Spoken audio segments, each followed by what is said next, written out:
नमस्कार, प्रादेशिक खबरों में आपका स्वागत है और मैं हूं आपके साथ तनु मलिक। चलिए खबरों की शुरुआत करते हैं पहली खबर के साथ। अमृतसर के डीसी कार्यालय में भीषण आग लग गई, जिससे कि सारा डीसी कार्यालय जलकर राख हो गया। आग इतनी भयानक थी कि डीसी कार्यालय की छत और दीवारें तक उखड़ गई। सरकारी रिकॉर्ड जलकर खाक हो गया। यही नहीं, इस आग के कारण आसपास की इमारतें भी इसकी चपेट में आ गई। आग के कारण 3 मंजिला इमारत पूरी तरह से ध्वस्त हो गया। आलम ये था कि इमारत के अंदर से ब्लास्ट तक की आवाजें सुनाई दी और आग की लपटें 1 किलोमीटर तक देखने को मिली। आलम ये था कि 3 घंटे तक आग नहीं बुझी, जिसके चलते सेना और एयरपोर्ट अथॉरिटी की मदद लेनी पड़ी, लेकिन इस बीच आग पर काबू नहीं पाया गया।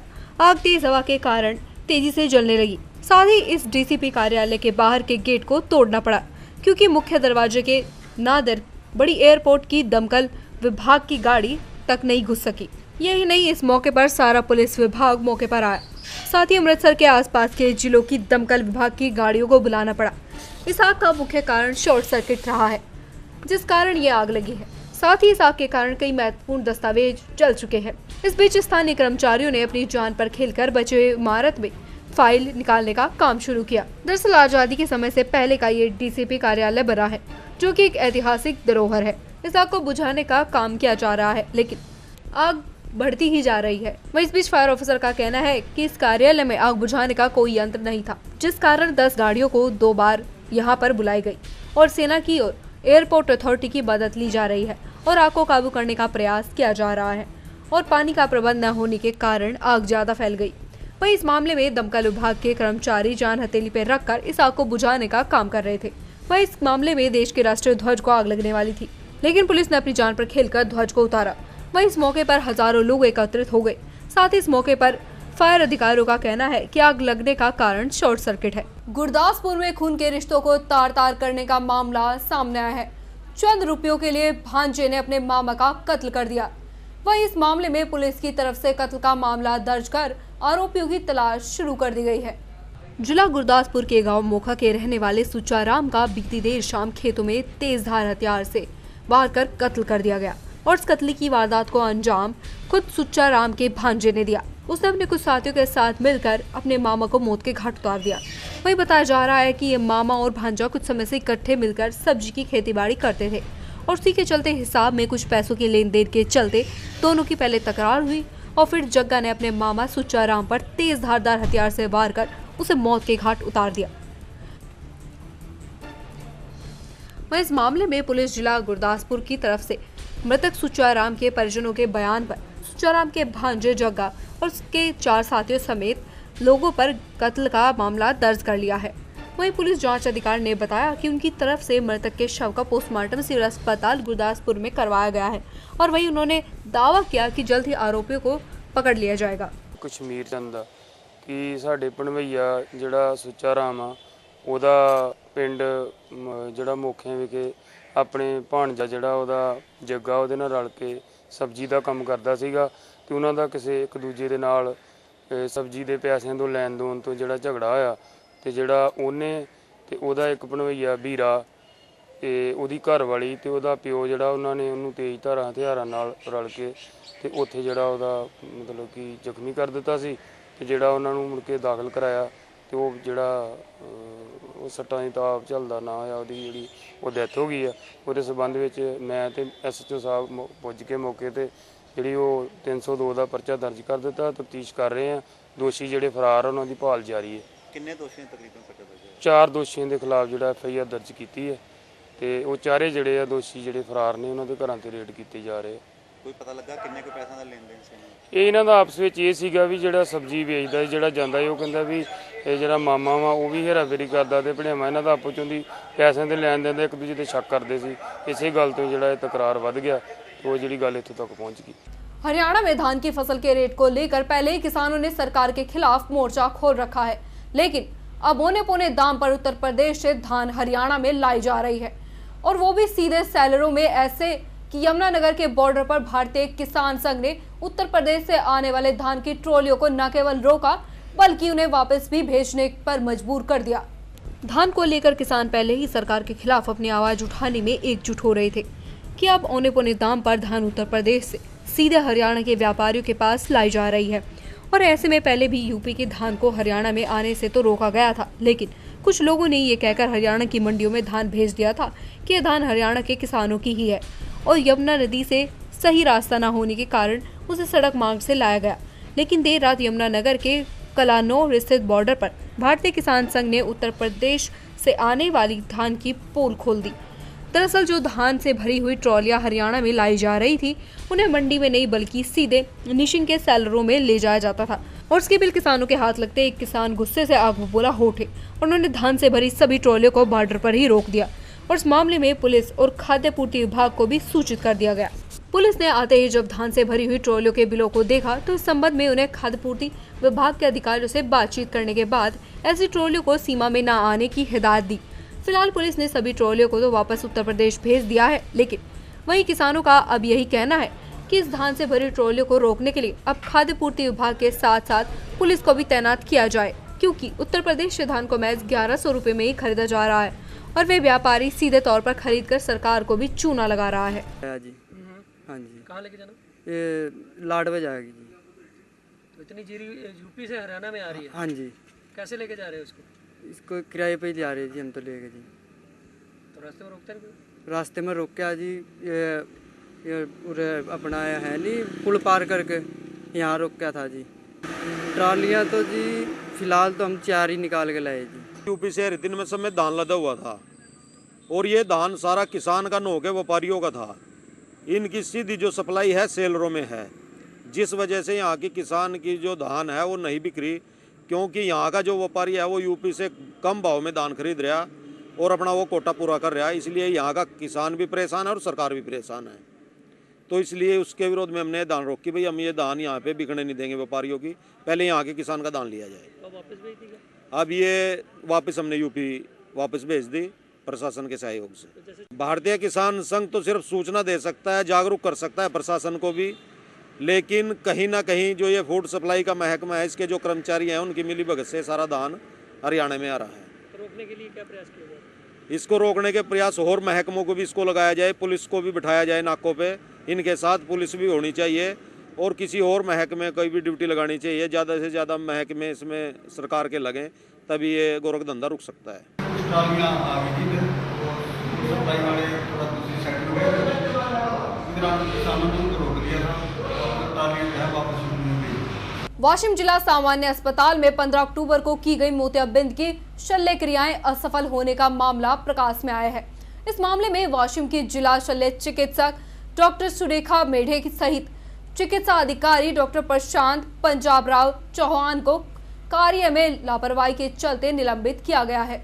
मोतियाबिंद की सर्जरी के बाद वृद्धजनों की आंखों में दृष्टि दोष की गंभीर समस्या का मामला सामने आया है। इसका संज्ञान लेते हुए कारंजा मनोरा विधानसभा निर्वाचन क्षेत्र के विधायक राजेंद्र पाटनी ने जेजे चिकित्सालय के अधीक्षक डॉक्टर तत्याराम राव लहाने से मुलाकात कर मामले की विस्तृत जानकारी ली। पश्चात मामले की शिकायत राज्य के मुख्यमंत्री देवेंद्र और स्वास्थ्य मंत्री दीपक सावंत से कर डॉक्टर मेढे और डॉक्टर चौहान को निलंबित करने की मांग की।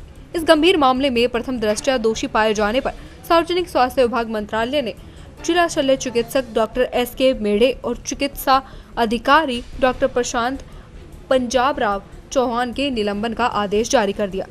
सार्वजनिक स्वास्थ्य विभाग मंत्रालय द्वारा उठाए गए इस कदम के कारण चिकित्सा क्षेत्र में हड़कंप मच गया है। ट्रेन में बढ़ती घटनाओं पर रोक लगाने के लिए DIG ने रेलवे स्टेशन शामली, GRP थाने और रेलवे स्टेशन का दौरा किया। चलती ट्रेन में बढ़ रही लूटपाट की घटनाओं पर रोक लगाने के लिए पुलिस को स्टेशन में एक स्पॉट जाने के निर्देश दिए गए। दरअसल आपको बता दें कि शामली में 5 दिन पूर्व थाना भवन क्षेत्र में देहरादून निवासी डॉक्टर नारायण सिंह पर अज्ञात बदमाशों ने हजारों की नकदी और मोबाइल लूटकर गोली मार दी थी। इसके बाद नारायण सिंह की बड़ौत हॉस्पिटल में उपचार के दौरान मौत हो गई थी। घटना के बाद रेलवे विभाग में हड़कंप मच गया था। घटना को 5 दिन बीत जाने के बाद भी रेलवे पुलिस किसी भी आरोपी को गिरफ्तार नहीं कर पाई। बुधवार को DIG तनवीर सिंह यादव ने शामली रेलवे स्टेशन का दौरा किया और घटनास्थल का भी जायजा लिया। DIG ने घटना के खुलासे के लिए मुरादाबाद और गाजियाबाद के एक्सपर्ट और 4 टीमें गठित की हैं और जल्द से जल्द बदमाशों को गिरफ्तार करने के निर्देश दिए हैं। आपको बता दें कि पिछले एक माह में शामली जनपद में 3 लूट की घटनाएं हो चुकी हैं, लेकिन रेलवे पुलिस अभी तक किसी भी घटना का खुलासा नहीं कर पाई है। अब ऐसे में रेलवे पुलिस के लिए बढ़ती घटनाओं पर रोक लगा पाना किसी बड़ी चुनौती से कम नहीं है। हमारे पास 2 ही संसाधन होते हैं, एक परंपरागत तरीके हैं और एक टेक्नोलॉजिकल तरीके हैं। टेक्नोलॉजिकल तरीके के लिए मुरादाबाद और यहाँ ये गाजियाबाद के एक्सपर्ट हैं, तो उन लोग लगा रखा। बाकी 4 टीमें बनाई गई हैं क्षेत्राधिकारी के नेतृत्व में। इंस्पेक्टर सहारनपुर, बड़ौद और शामली और गाजियाबाद, इनको अलग अलग टीमों में इसमें गठित करके इसको खोला जाएगा। चैलेंज है, ऐसी घटना हो गई है कि जीआरपी के लिए बहुत बड़ी घटना है, तो इसको चैलेंज के साथ खोला जाएगा और सही खोला जाएगा। दिल्ली कानपुर रूट पे आए दिन लूटपाट की घटनाएं होती रहती है कोचिंग के अंदर, चलती ट्रेन के अंदर, उसके लिए क्या कदम उठाया जाए? अब इस समय तो क्राइसिस था फोर्स का, बट नेचुरल है, फिर भी स्क्वीज करके जो रात की गाड़ियां हैं उनमें हम स्कोर्ट दे रहे हैं। जिसमें घटना हुई है उसमें भी स्कोर्ट था। उन देखा जाता है कि कोचिंग के अंदर कांस्टेबल नहीं होते, कि पूरी ट्रेनिंग के अंदर भी नहीं मिलते हैं, ढूंढने पर जो वारदात हो जाती है तो ढूंढना पड़ता है कि कांस्टेबल है कहाँ पे। अब उसके लिए अगर किसी इसमें भी हम जांच कराएंगे, अगर मान लो वो नहीं थे अवेलेबल तो कार्रवाई की जाएगी। सर जैसा उसका थाने बहुत गोली मारी गई थी, ये चीज़ थाने बहुत सामने होता ना, तो सब मेरठ ले और गड़ोत लेकर गए, अगर जो सामने से इसका इलाज करा जाएगा उसकी जान बच सकती है। अब अभी ये भी सब्जेक्ट ऑफ इंक्वायरी है, क्योंकि अलग अलग वर्जन है। यहाँ वाले कह रहे हैं कि साहब नहीं, हमारी जानकारी नहीं आया, तो इसकी अलग से जांच कराई जाएगी। यूपी के मुगलसराय रेलवे यार्ड में दिखा खाकी का खौफनाक तालिबानी चेहरा, जहां वर्दीधारियों ने मासूम बच्चे की बैग से धुनाई कर दी। बच्चा चीखता चिल्लाता रहा, लेकिन पुलिसकर्मियों का दिल नहीं पसीजा। हैवानियत की हद उस वक्त पार हो गई जब पिटाई के बाद वर्दीधारी उस मासूम को घसीटता हुआ थाने ले गए। दरअसल ये तस्वीर मुगलसराय रेलवे यार्ड की है, जहां रेल संपत्ति को चोरी से बचाने के लिए रेलवे सुरक्षा बल की तैनाती की गई है। ये मासूम उन सैकड़ों लावारिस बच्चों में से एक है जो रेलवे स्टेशनों पर छोटी मोटी चोरियां कर जीवन यापन करते हैं और धीरे धीरे अपराध के दलदल में धंसते जाते हैं। स्टेशन पर जीवन यापन करने के बदले इन्हें आरपीएफ और जीआरपीएफ की सेवा करनी पड़ती है, जिनमें लावारिस शवों को ढोना और थानों की सफाइयां करना इन्हीं लावारिस बच्चों के जिम्मे रहता है। इसी क्रम में कोयला चुराते मासूम की तस्वीर जब कैमरे में कैद हो गई तो आरपीएफ कर्मी बौखला गए और मीडिया कर्मियों से ही बदसलूकी पर उतर आए। बौखलाहट में सिपाहियों ने मासूम की निर्मम पिटाई कर खुद का दामन साफ दिखाने में जुट गए। इस दौरान उन लोगों ने मानवता की सारी हदें पार कर दी। शामली की कांदला पुलिस ने दलित महिला से गैंगरेप के 2 आरोपियों को गिरफ्तार किया है। ये दोनों आरोपी फरार चल रहे थे। दरअसल आपको बता दें कि ये मामला जनपद शामली के थाना कांदला इलाके के कस्बा एल्लम में 6 दिन पूर्व एक दलित महिला से उसके ही 2 पड़ोसी युवकों ने तमंचे के बल पर गैंगरेप किया था। घटना को अंजाम देने के बाद दोनों आरोपी पीड़िता को धमकी देते हुए फरार हो गए। इस घटना के 1 दिन बाद पीड़िता की हालत खराब हो गई थी, जिसे उपचार के लिए मेरठ भर्ती कराया गया था। पीड़िता ने इस मामले की रिपोर्ट दर्ज कराई थी। बुधवार को पुलिस ने दबिश देकर दोनों आरोपियों को गिरफ्तार कर लिया। थाना कांदला के अंतर्गत एक बलात्कार की घटना हुई थी। 2 अभियुक्तों के द्वारा किया गया था ये बलात्कार, जिसमें शिव राणा द्वारा परिश्रम करते हुए दोनों अभियुक्तों की गिरफ्तारी सुनिश्चित की गई है। बाकी इन्वेस्टिगेशन की जा रही है, समक्ष साक्ष्य एकत्र करके इसमें आरोप पत्र शीघ्र प्रेषित करेंगे। सर तीसरा आरोपी अभी तक फरार है, कब तक? नहीं, वर्चुअली इसमें देखिए उसका 164 के अंतर्गत बयान भी हुआ मुझे हुआ। मतलब मैं तो मौके पर था भी, बाद में पहुंचा मौके पर, लेके तो कोई और ही आता था, लेके तो और ही आता। कौन? क्या मामला, क्या बात हुई, कैसे पकड़े? किस मामले में आपको गिरफ्तार किया गया? यार जरा जोर से बोलो। बलात्कार कहाँ पे केस हुआ था? बलात्कार कहाँ? अल्लम में। कितने लोग थे आप बलात्कार? तीसरा कौन है? जी दूसरे के साथ जी वो तो पता नहीं, वो आवाज़ लगा हुआ वापस दूसरे के साथ, मतलब उसका प्रेमी था क्या वो? अच्छा जी, वो वापस चली आई जी जो है वो वापस चली आई, मतलब अच्छा अभी वो गाँव की तरफ जी अभी मतलब 2-3 केस की दूरी पर जबरदस्ती से एक बार। अच्छा आपकी कितनी उम्र है? जी 60 साल। शामली पुलिस ने एक माह पूर्व हुई हिस्ट्री शीटर राहुल की हत्या का खुलासा कर दिया है। राहुल की हत्या जेल में एक कैदी ने ही की थी, जिसके साथ उसका मामूली विवाद हो गया था। पुलिस ने हत्या को अंजाम देने वाले आरोपी को गिरफ्तार किया।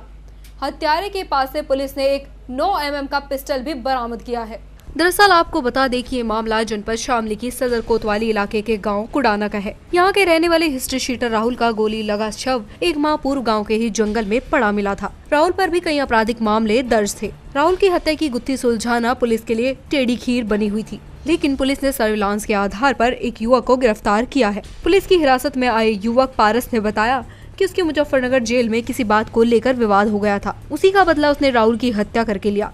हत्यारे के पास से पुलिस ने एक 9 mm का पिस्टल भी बरामद किया है। विगत माह एक हत्या का केस हुआ था थाना कोतवाली के अंतर्गत, और इसमें क्षेत्राधिकारी नगर के नेतृत्व में टीम गठित की गई थी। अथक प्रयास के बाद ये बरामद ज्ञात मर्डर था, बॉडी भी आइडेंटिफाई नहीं थी। बाद में मुख्य अभियुक्त की गिरफ्तारी हुई है, जिस असलहे से हत्या की गई थी वह भी बरामद हुआ है। एक अन्य अभियुक्त फरारी में है, रंजिश मामला पाया गया है, तफ्तीश की जा रही है। प्रादेशिक खबरों में इतना ही। बाकी तमाम खबरों के लिए आप बने रहिए हमारे साथ। नमस्कार।